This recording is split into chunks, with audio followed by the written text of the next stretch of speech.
नई मीर साहब हमारे साथ मौजूद हैं, उनसे बात करते हैं और उनसे पूछते हैं कि इस बजट में क्या वाकई जो हुकूमत पाकिस्तान ने रिलीफ देने की कोशिश की है,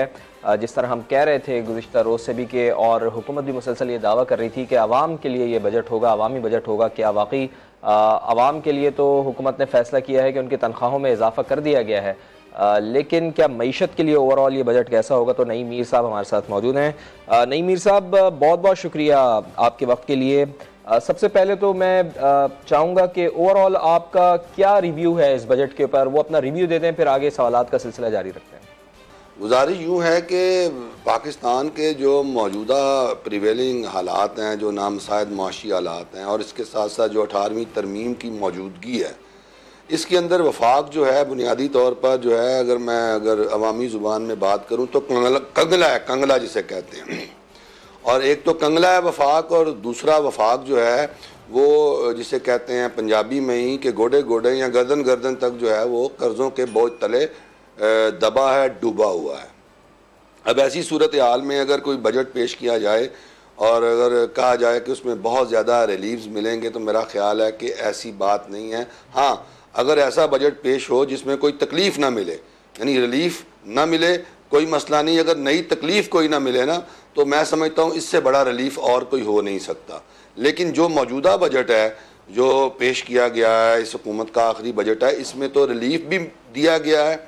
और इसमें जो है इसको ताजर दोस्त भी बनाया गया है, इसको अवाम दोस्त भी बनाया गया है, और वसाइल के अंदर रह कर मेरा ख्याल है कि जो मैक्सिमम दिया जा सकता था,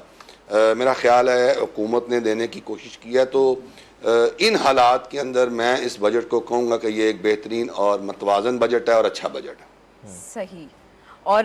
ये भी फरमाइएगा कि फिर अब इस इम्प्रेशन के बारे में आपकी क्या राय है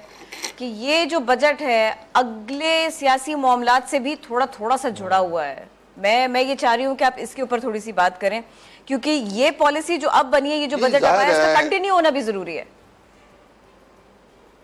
देखें जी, मेरी बात सुनिए। देखें, पिछला जो साल गुजरा है ना, ये जो साल गुजरा है हुकूमत का, तो मैं समझता हूँ कि ये तो सारा जंगो जदल में गुजरा है। हुकूमत की गवर्नेंस पे तवज्जो नहीं रही, हुकूमत की मईशत पे तवज्जो नहीं रही, क्योंकि इस मुल्क के अंदर जो है वो एक अफरा तफरी का आलम था, हैजान का आलम था। आप खुद मीडिया पर्सन हैं, आपको पता है कि सारा दिन आप भी, एक प्रेस कॉन्फ्रेंस ख़त्म होती थी, दूसरी आप कवर करते थे, दूसरे फरीक की ख़त्म होती थी तो पहला कहीं आपके पास ऑडियो लीक आ गई, कहीं वीडियो लीक आ गई, कभी कोई असम्बली डिज़ोल्व हो गई, कभी इस्तीफ़े आ गए, कभी लॉन्ग मार्च शुरू हो गया, कभी रोडों पर जलसे शुरू हो गए, कभी अदालतों के चक्कर और एहतसाब, और कभी कुछ और कभी कुछ। तो मैं समझता हूँ कि अमलन जो हुकूमत मिली है PDM को, ये 9 मई के बाद मिली है। तो 9 मई जो है वो पाकिस्तान की तारीख का एक स्याह तरीन दिन है, लेकिन मैं समझता हूँ कि ये स्याह तरीन दिन के अंदर से जो रोशनी फूटी है, जो सहर हुई है ना, वो ये है कि अब हुकूमत जो है वो अपनी तमाम तर तवज्जो जो है वो अपनी ज़िम्मेदारियों को अदा करने पर मरकूज़ कर रही है। और ये जो बजट दिया गया है, इसमें भले जो फिगर्स दिए गए हैं, जो टैक्स रेवेन्यू कलेक्शन के फिगर हैं 9,200 अरब रुपए के, जो लगता है कि बहुत ज़्यादा एम्बिशियस हैं, और इसी तरह जो ग्रोथ रेट है, इसको कहा गया है कि जी 0.3% तक जो मौजूदा ग्रोथ रेट पहुँच चुका है, जो कि बहुत लो हो गया है, इसको 3.5% तक ले जाने की बात की गई है। तो ये वो तमाम टारगेट्स हैं कि अगर मरकूज़ तरीके से और कंसंट्रेशन के साथ अगर गवर्नमेंट काम करेगी और मईशत पर जो है वो काम करेगी, तो ये तमाम अहदाफ जो हैं ये हासिल किए जा सकते हैं। ये महज एक सियासी नारा नहीं है। अगर इसको कहा जाए, बिल्कुल सियासी बजट होते हैं, होने चाहिए, और हुकूमतें जो हैं वो अपने आखिरी साल में जब उन्होंने इलेक्शन ईयर होता है और उन्होंने इलेक्शन पे जाना होता है, तो वो सियासी बजट ज़रूर देती हैं, लेकिन मैं इसको समझता हूँ कि ये सियासी ही बजट सिर्फ नहीं है, बल्कि ये रियलिस्टिक मैनर में इसको जो है ना ये इम्प्लीमेंट किया जा सकता है, अगर हुकूमत जो है उसको सियासी इस्तेहकाम हासिल हो, और ये अफरा तफरी जो है जिसको काबू कर लिया गया है, अगर ये काबू में रहे। जी हाँ, बिल्कुल, सियासी इस्तेहकाम तो बहुत ज़रूरी है, चूँकि और अगर सियासी इस्तेहकाम होगा तो मईशत भी हमारी फले फूलेगी। राशिद सिद्दीकी साहब भी हमारे साथ मौजूद हैं, सनतकार। राशिद सिद्दीकी साहब, आपका भी बहुत शुक्रिया ट्रांसमिशन में ज्वाइन करने के लिए। आप लोगों के लिए, यानी सनती शोबे के लिए, इस दफ़ा कोई नया टैक्स हुकूमत ने नहीं लगाया है, क्या वाकई ये इलेक्शन बजट है या नहीं है? और क्या वाकई ये तरक्याती बजट है, यानी इसको तरक्की का बजट कहा जा सकता है जिस तरह से हुकूमत दावा कर रही है? देखिए, तरक्की का बजट तो कहना शायद कबल वक्त होगा, लेकिन एक बात तो ये तय है कि इन हालात में, मतलब ये बजट अच्छा बजट है और इन हालात में ये बजट बहुत अच्छा बजट है। अच्छा, एक बात और भी है कि देखें, सनतों के लिए तीन चीज़ें बहुत अहम हैं जो सनतों को जो डैमेज कर रही हैं और जिसकी वजह से सनतकार बहुत ज़्यादा परेशान हैं। उनमें तीन चीज़ें थी। एक ये कि डेली सुबह जब हम उठते थे तो डॉलर की जो सर्टेनिटी थी वो तकरीबन ख़त्म हो चुकी थी। सही। नंबर दो, जो सूद है वो एक सनतों को बहुत ज़्यादा डैमेज करता है, क्योंकि जितनी तेज़ी से सूद बढ़ता चला जा रहा है वो एक डैमेज करता है। और नंबर तीन जो है वो एक इलेक्ट्रिक का जो बिल है वो सनतों को डैमेज करता है। आने वाले वक्तों के लिए पाकिस्तान के लिए मैं हमेशा एक बात कहता हूँ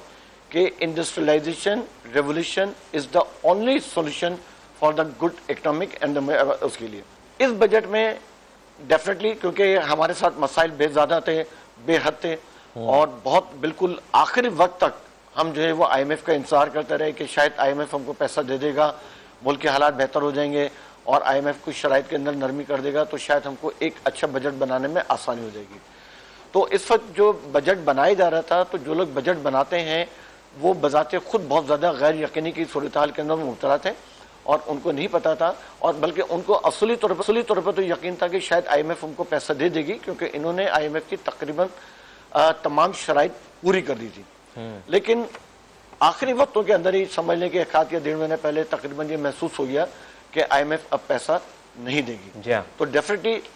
उस लिहाज से इस बजट का बनाना और जैसा ही बजट इन्होंने बनाया है, मैं कहता हूं कि इनको सलूट है और आफरीन है इनके पर, और इसके अंदर डेफिनेटली इनकी बहुत ज़्यादा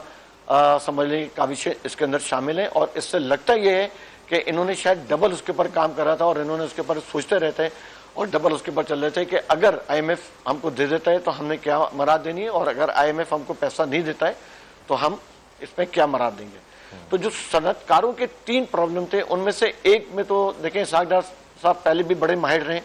और पहले भी जब उन्होंने एक दफ़ा कहा था कि मैं डॉलर को 195 से कितने से ऊपर नहीं जाने दूंगा, सॉरी 105 से, तो उस वक्त उन्होंने, इनका 3 साल का टेन्योर गुजरा था और इन्होंने डॉलर को ऊपर नहीं जाने दिया था।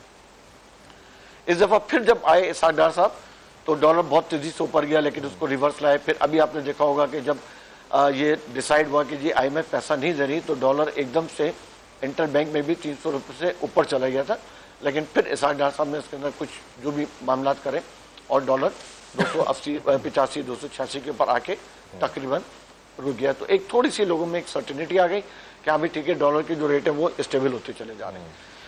दूसरा, इस बजट में जो सनतकारों के लिए दिया गया है वो दिया गया है सोलर के ऊपर से, जिन्होंने ड्यूटी कम कर दी, सोलर पैनल के ऊपर से उन्होंने ड्यूटी कम कर दी, और सोलर के जितने इक्विपमेंट ये मंगाएंगे तो उसके ऊपर से जब ड्यूटी कम करेंगे तो डेफिनेटली उससे भी एक बहुत ज़्यादा फायदा होगा। लेकिन यहाँ पर मैं गवर्नमेंट से एक और रिक्वेस्ट भी करता हूँ कि उनको, इससे पहले जब उन्होंने सोलर